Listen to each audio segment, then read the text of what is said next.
얼마 전에 무거운 마음을 가지고 아침 일찍 이 본당에 들어와서 혼자 앉아 있을 때가 있었습니다. 저 자신의 개인적인 어떤 문제로 무거운 마음도 있었지만은 우리 교우들 가운데서 병으로 고통하는 여러 가정들, 또 교육자들로부터 듣는 또 여러 가지 문제로 씨름하고 있는 가정들 생각하면서 몹시 마음이 무거웠어요. 그렇게 해서 조용히 와서 앉아 있는데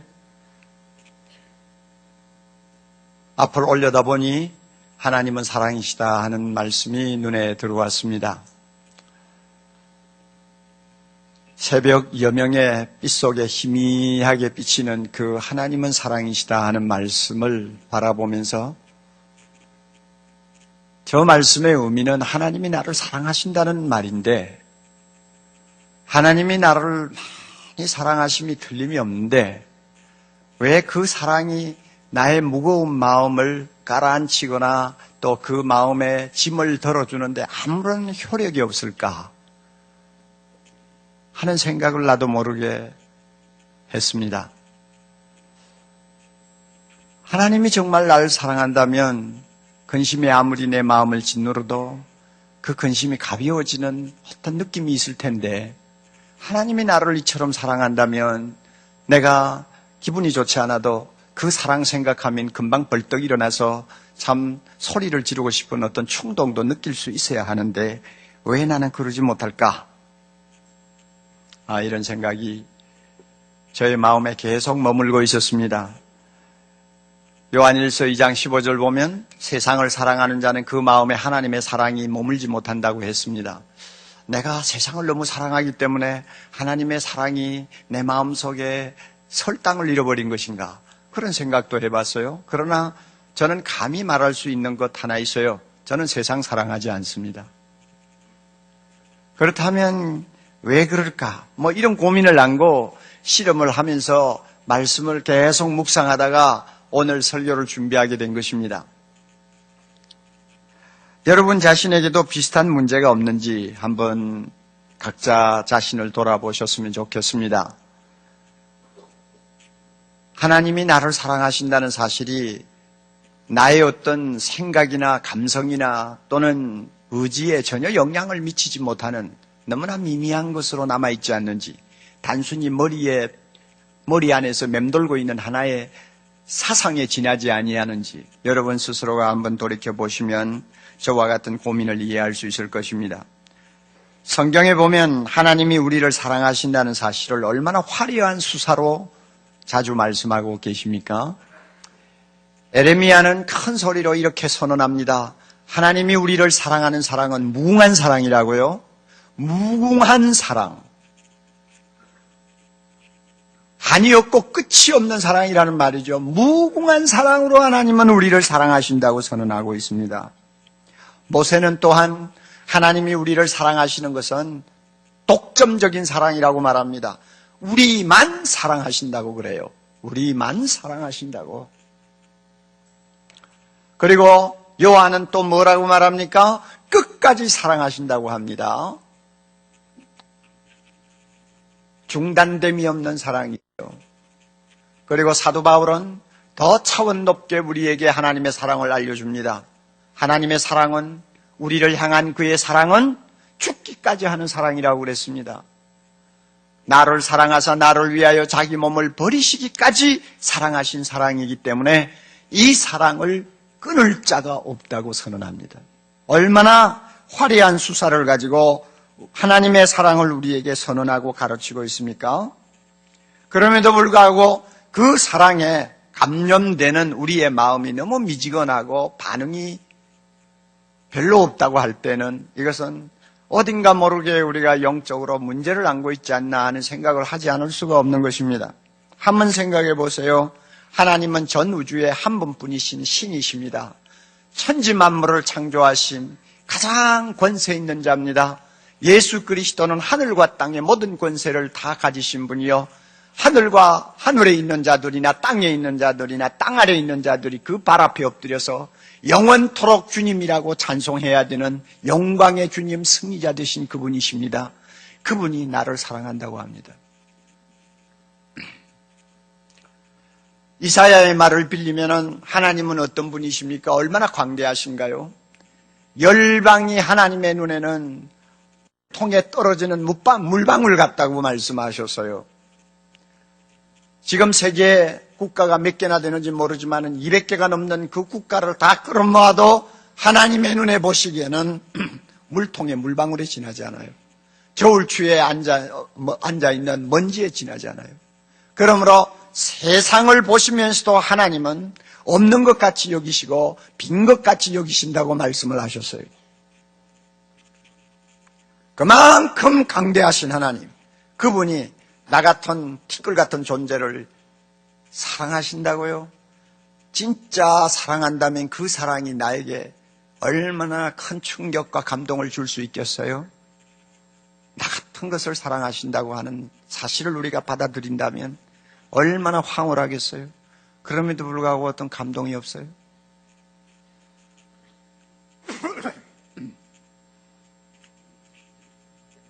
참 우리가 얼마나 미미한 존재입니까? 저의 노트북에는 세계적으로 그 전통과 권위를 자랑하는 브리테니카 백과사전이 다 수록되어 있습니다. 그렇기 때문에 필요할 때마다 그저 검색만 하면은 제가 원하는 정보를 찾아낼 수 있어요. 그저 키 하나만 두들기면 탄저균이 어떤 균인지 금방 쫙 읽어볼 수 있어요. 얼마나 편리한 세상이 됐습니까? 그래서 하루는 정보를 이것저것 좀 찾아보다가 하도 참 시원하게 대답을 잘하길래 제가 장난기가 생겨서 거기다가 뭐라고 입력을 했느냐 하면 옥한흠 하고 입력을 했습니다. 그리고는 엔터키를 탁 때렸죠. 그랬더니 여러분 상상하시겠죠? 뭐라고 대답이 나오는지? 해당 사항이 없으므로 검색이 되지 않습니다. 딱 그렇게 나오더라고요. 자, 그거 장난기로 해본 거지만은, 이건 뭐 브리테니카 책에도 이름 하나 올리지 못하는 주제에 뭐가 잘났다, 똑똑하다, 유명하다, 더드냐, 막 그 말이에요. 그렇잖아요? 우리가 똑똑하면 얼마나 똑똑하고 뭐 유명하면 얼마나 유명하겠어. 다 도토리 키재기죠. 브리테니카 백과사전에도 올라가지 못하는 주제. 자, 그렇게 우리가 형편없는 존재라 그 말이에요. 한마디로 이야기하면. 그런데 하물며 천지 만물을 창조하신 광대하신 하나님의 눈에 도대체 우리라는 존재가 무슨 의미가 있어요? 그럼에도 불구하고 하나님이 우리를 사랑하신다는 겁니다. 무궁히 사랑하신다고 합니다. 자기 생명을 바치면서까지 사랑하신다고 합니다.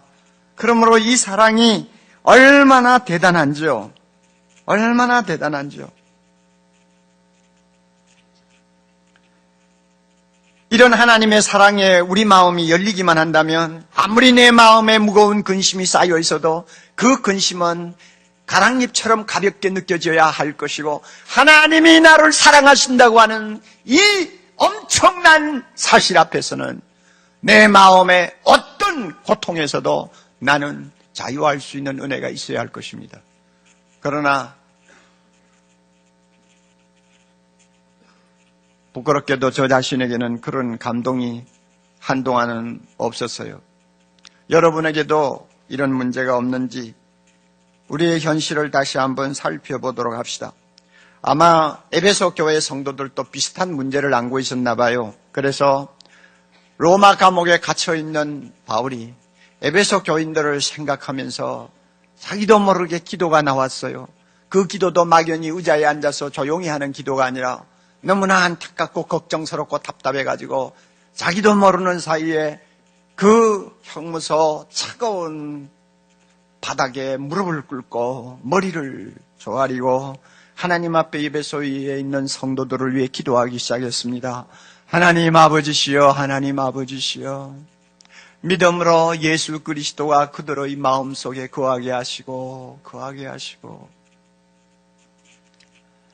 하나님 아버지시여, 그들로 하여금 사랑 가운데서 뿌리가 박히고 터가 굳어져서 능히 모든 성도와 함께 지식에 넘치는 하나님의 사랑을 알게 해 주옵소서.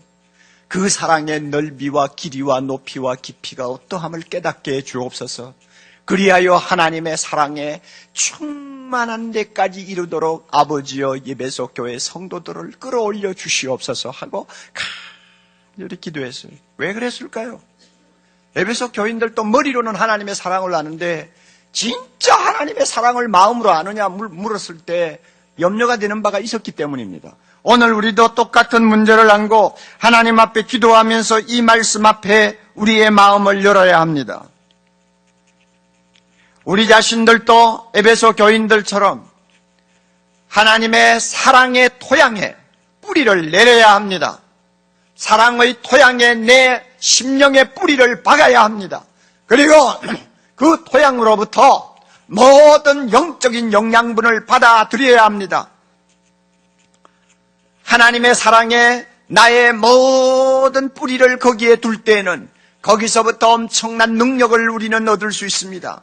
다양한 자양분을 우리가 얻을 수 있습니다. 활기를 얻습니다. 그 속에서 우리는 모든 것을 만족할 수 있는 은혜를 받게 됩니다.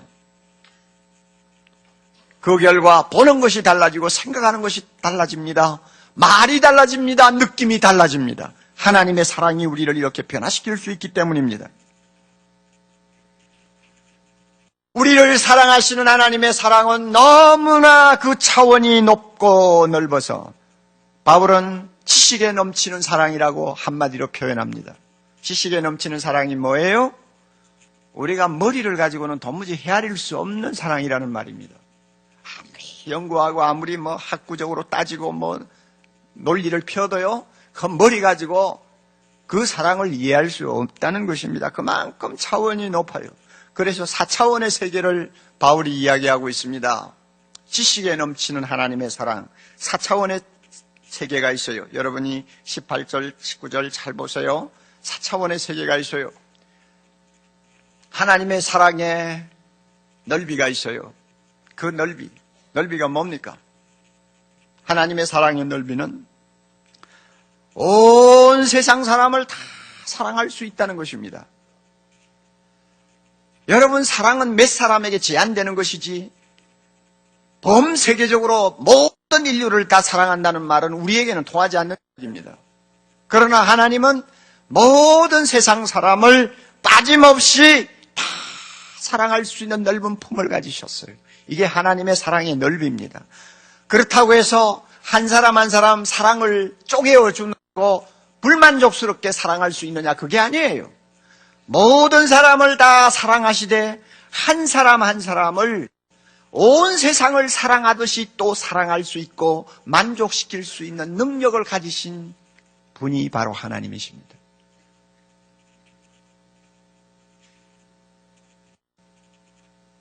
LA에 있는 어느 목사님이 부흥 강사를 초대해가지고 며칠 동안 집회를 했답니다.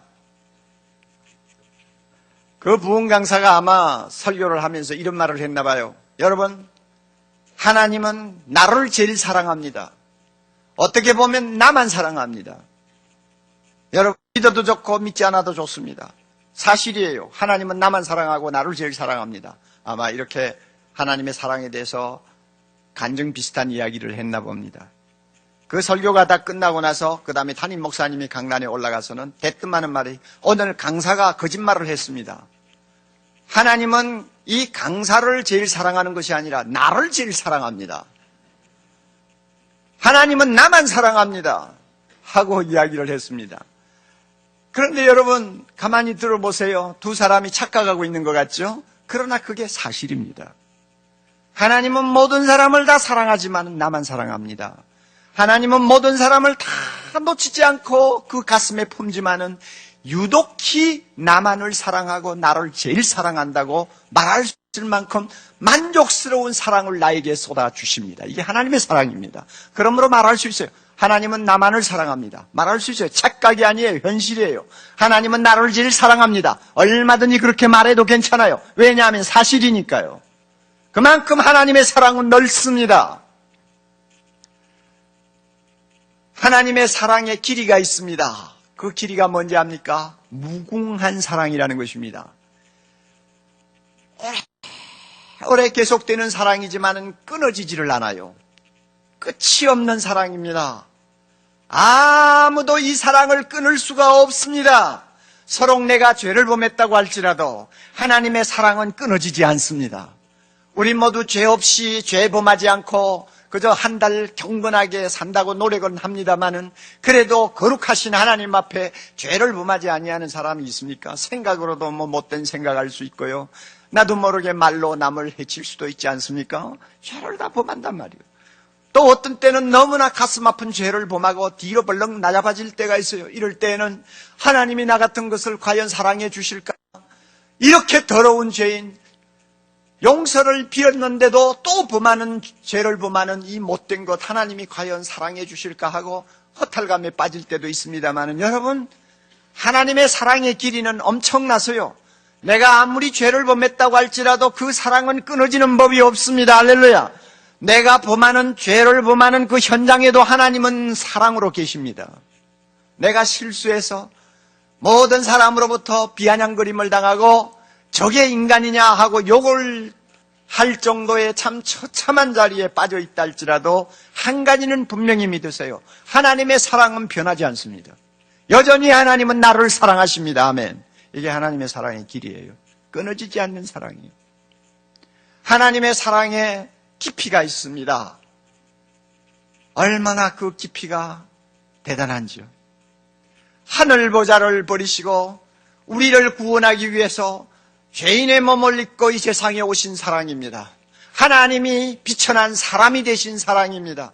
그것으로 모자라서 그는 인간의 모든 죄를 짊어지고 십자가에 비참한 죄수의 모습으로 매달려 죽으시는 자리까지 간 사랑입니다. 얼마나 그 사랑의 깊이가 깊은지요. 그리고는 무덤에까지 들어간 사랑입니다. 왜냐하면 나 같은 죄인을 구원하시기 위해서 내려갈 때까지, 내려갈 수 있을 때까지 내려가신 것이 하나님의 사랑이에요. 이 사랑을 우리가 다 헤아려 볼 수 있습니까? 하나님이 사람이 되시고 사람이 되신 다음에 죽으시고 무덤에까지 내려가신 그 깊은 사랑을 우리가 알면 얼마나 알겠느냐 한번 생각해 보세요. 늘 울어도 눈물로서 못 갚을 줄 알아. 날마다 주님 앞에 우리의 몸을 제물로 드린다고 할지라도 나 같은 것을 위하여 십자가에까지 낮아지시고 무덤에까지 내려가신 하나님의 사랑을 얼마나 다 이해하고 얼마나 다 갚을 수 있습니까? 불가능한 거 아니에요. 이것이 하나님의 사랑의 깊이입니다. 하나님의 사랑에 높이가 있어요.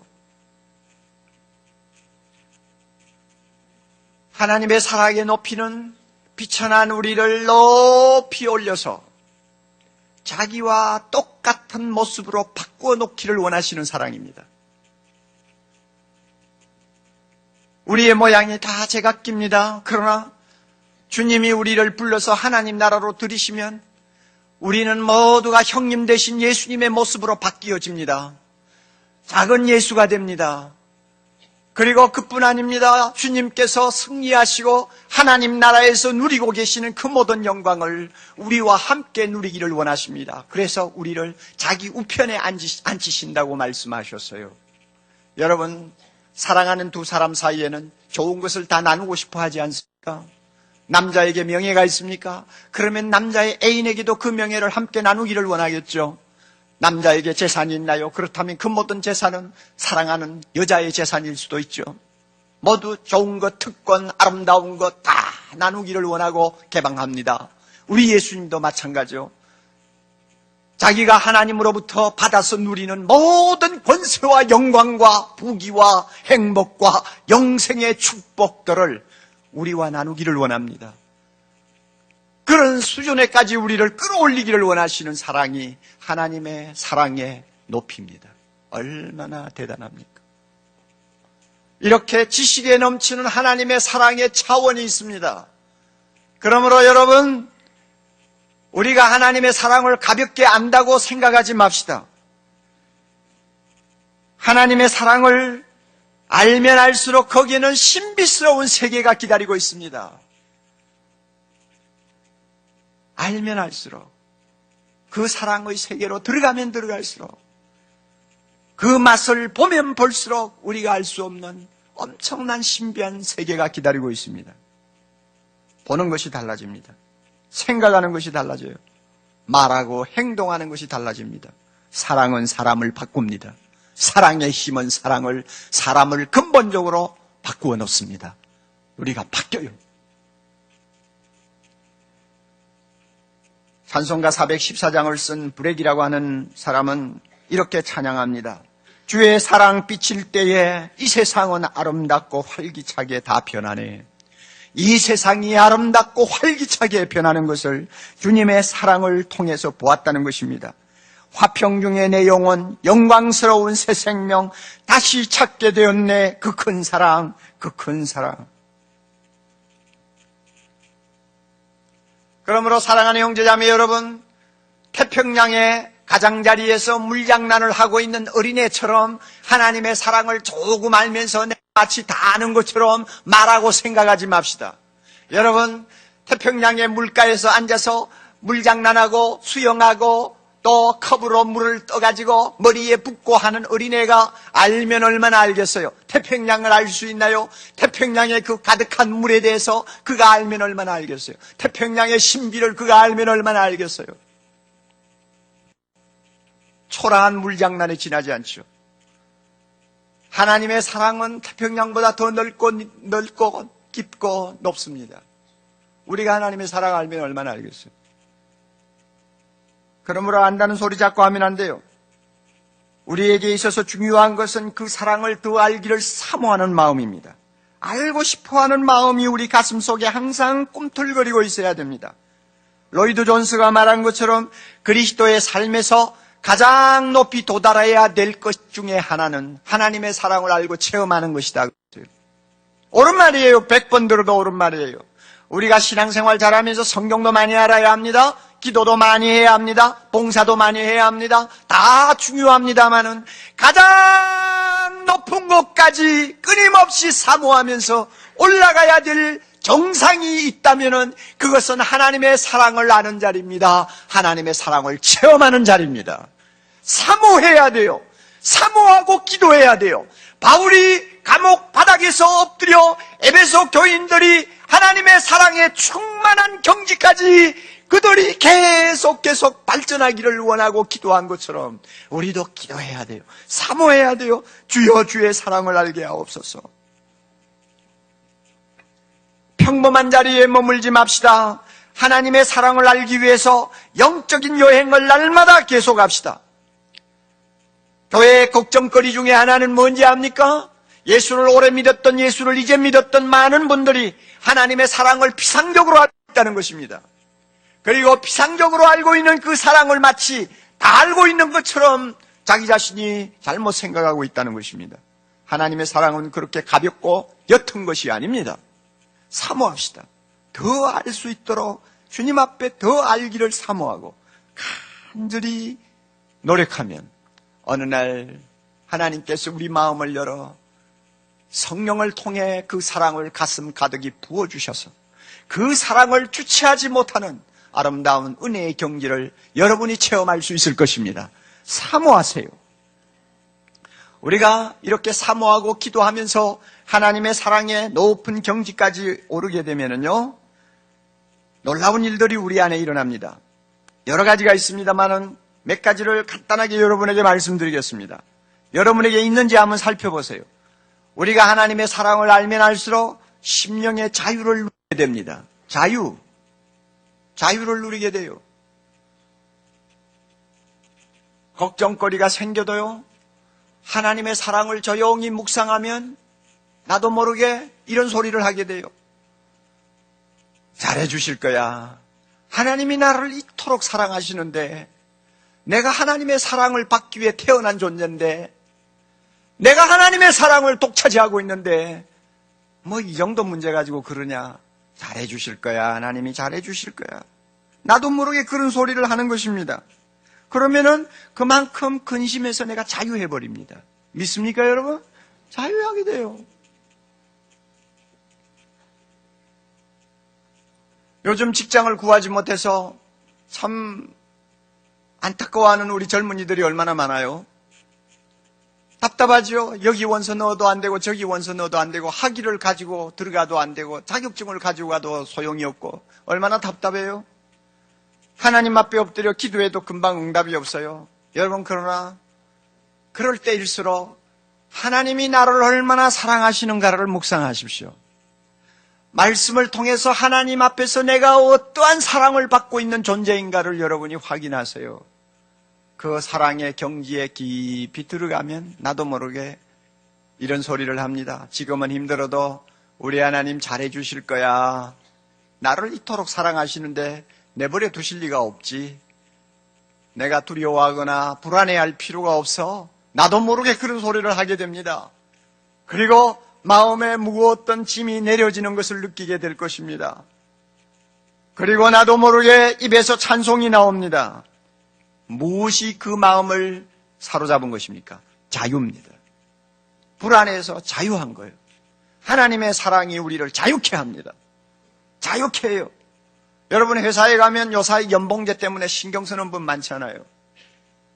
옛날에는 그저 회사에 들어가서 충실하게 일하고 연륜이 쌓여가면 월급도 올라가고 또 계급도 올라가고 점점 지위도 좋아지는 것이 상식으로 되어 있던 세상인데 하루아침에 세상이 얼마나 바뀌었어요.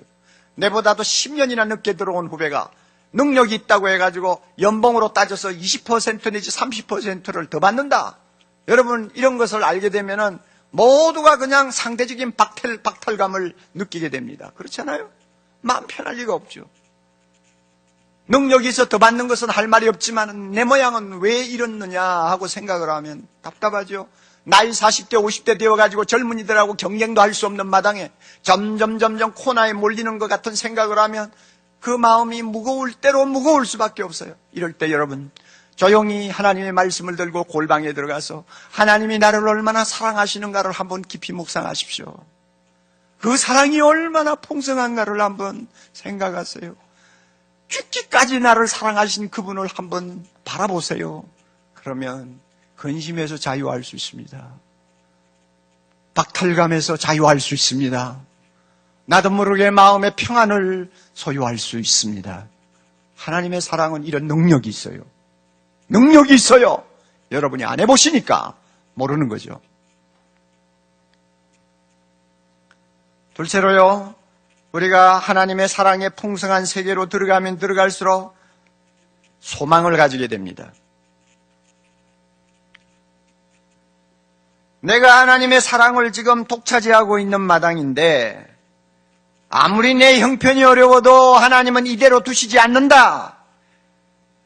반드시 좋은 일이 일어날 것이다. 합력하여 선을 이루게 해 주실 것이다 하는 확신이 나도 모르게 들어와요. 하나님이 나를 이토록 사랑하신다는데 나를 이대로 두실 리가 없잖아요. 잘해 주실 거다. 좋은 일이 일어날 것이다. 합력하여 선을 이루게 하시고 절대로 손해되게 안 하실 것이다 하는 생각이 나도 모르게 하나의 믿음으로, 확신으로 내 마음을 사로잡게 됩니다. 그래서 모든 것들을 비관적으로 보지 않아요. 긍정적으로 봅니다. 소망적으로 봅니다. 잘 될 거야. 하나님이 날 사랑하셔. 그렇게 비관적으로 볼 이유가 없지. 자기도 모르게 자기 스스로를 그렇게 격려하게 됩니다. 예? 주님의 사랑 비칠 때 이 세상은 어두움과 슬픔과 중한짐이 다 없어진다고 불행은 찬양합니다. 우리들의 가는 길을 밝혀주시고 복을 주신다고 하십니다. 맞아요. 우리들의 가는 길을 밝혀주시고 하나님의 사랑이 비칠 때에 그 길은 복된 길이 되는 것입니다. 그러므로 절망할 필요가 전혀 없는 거예요. 하나님의 사랑을 의심하니까 날마다 벌벌 떨고 비관적으로 생각하고 소망을 잃어버리는 것이지. 천지 만물을 창조하시고 모든 것을 다 가지신 분, 무엇이나 다 하실 수 있는 자비로우신 하나님이 나만을 사랑하는데 그 하나님이 나의 어려운 형편을 보고 가만히 지켜만 보고 계시겠어요? 잘해 주실 거요. 믿습니까? 잘해 주실 거요. 믿습니까? 좋은 일이 일어날 거요. 믿습니까? 합력하여 선을 이룰 것입니다. 믿습니까? 예, 우리가 그렇게 얼마든지 생각해도 그것은 스스로 잘못 생각하는 거 아니에요. 우리가 하나님의 사랑을 깊이 알면 알수록 세 번째로 강한 자가 됩니다. 강한 자가 되어 능력을 갖게 됩니다. 여러분, 젊은이들이 사랑에 빠지면 그 사람, 그 젊은이들을 갚을 수가 없잖아요. 갚지를 못해요. 아무도 못 이겨요. 부모고 뭐 형제고 자식이고 사랑에 눈이 어두워진 사람 아무도 이기지 못합니다. 하나님의 사랑에 우리가 빠지면요, 우리를 이길 자가 세상에 아무도 없습니다. 아무리 우리의 인생의 짐이 무거워도 그 무거운 짐 앞에 꺾이지 않습니다. 아무리 내 마음이 고통스럽고 비참해도 그 비참한 운명 앞에 무릎을 꿇지 않습니다. 하나님이 나를 사랑하신다는 사실을 확실히 믿고 경험하는 사람은 그 사랑의 힘에 꽝 붙들려서 절대로 쉽게 꺾이지 않습니다. 우리는 넉넉히 이깁니다. 로마서 8장 35절 이하의 말씀에서 얼마나 웅변적으로 잘 선언하고 있습니까? 누가 우리를 그리스도의 사랑에서 끊겼느냐? 환난이나 공고나 핍박이나 기근이나 적신이나 위험이나 칼이겠느냐? 우리는 그런 거 다 안 당해봤어요.